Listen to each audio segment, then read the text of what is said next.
दोस्तों, छठ व्रत लोक आस्था का महान पर्व होने के साथ ही प्रकृति की उपासना और संतुलन का महापर्व भी है। ये 4 दिनों का आयोजन होता है, जिसकी शुरुआत कल यानी 17 नवंबर से नहाई खाए के साथ ही प्रारंभ हो गई है। छठ महापर्व का दूसरा दिन यानी आज खरना है। कल 19 नवंबर षष्ठी तिथि को अस्ताचलगामी सूर्य को अर्घ्य दिया जाएगा।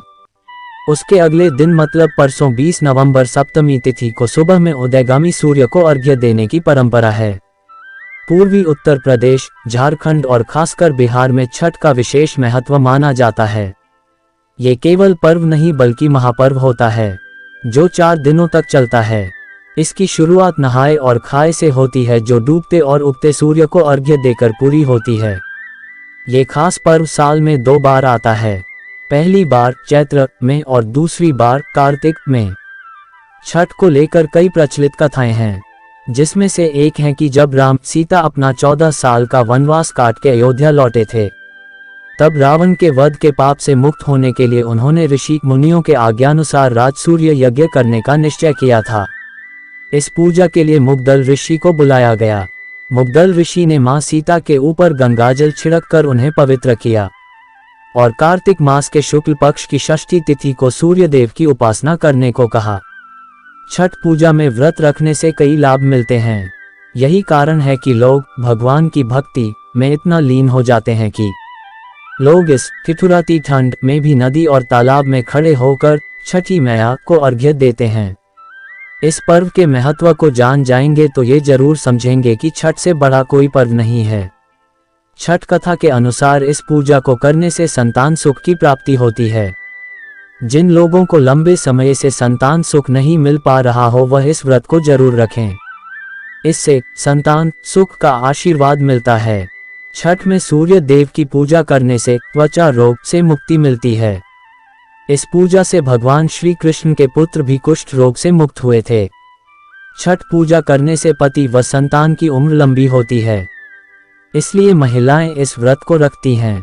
नौकरी और व्यवसाय में अगर कोई परेशानी आ रही है तो छठ का व्रत बेहद ही लाभकारी होता है। छठ पूजा के दिन ब्रह्म मुहूर्त में उठें और स्नान कर छठ व्रत का संकल्प लें। साथ ही सूर्य देव और छठी मैया का ध्यान करें। छठ के पहले दिन संध्याकाली अर्घ्य दिया जाता है। इसमें डूबते सूर्य को अर्घ्य दिया जाता है। इस वजह से सभी भक्तगण छठ घाट पर पहुंचकर स्नान करते हैं। भगवान सूर्य को अर्घ्य देने के लिए बांस या पीपल की टोकरी या सूप का इस्तेमाल किया जाता है। इन बांस व सूपों की टोकरियों में फल, फूल, गन्ने, कई पकवान आदि पूजा करने के लिए रखे जाते हैं। इसके साथ ही सबसे खास वस्तु सिंदूर को टोकरी पर लगाया जाता है। सूर्य देव को अर्घ्य देते समय पूजा की सभी जरूरी सामग्रियों का होना अत्यंत जरूरी होता है।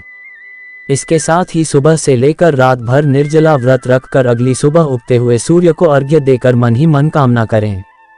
ऐसा कहा जाता है कि छठ पूजा में गन्ने का घर बनाकर पूजा करने से छठी माँ प्रसन्न होती हैं। साथ ही उन्हें भोग में गन्ना, गुड़, नारियल, केला, डाब, नींबू, सिंघाड़ा, सुपारी आदि का भोग लगाना चाहिए। इससे छठी मैया प्रसन्न होती हैं व मनोवांछित फल देती है।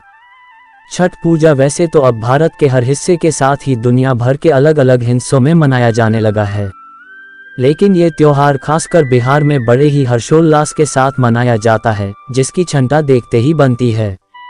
उम्मीद करता हूँ वीडियो में दी गई जानकारी आपको पसंद आया होगा, तो प्लीज़ चैनल को लाइक सब्सक्राइब जरूर कीजिए और कमेंट में जय छठी मैया अवश्य लिखें। माता रानी आपकी सभी मनोकामनाएं पूर्ण करेंगी।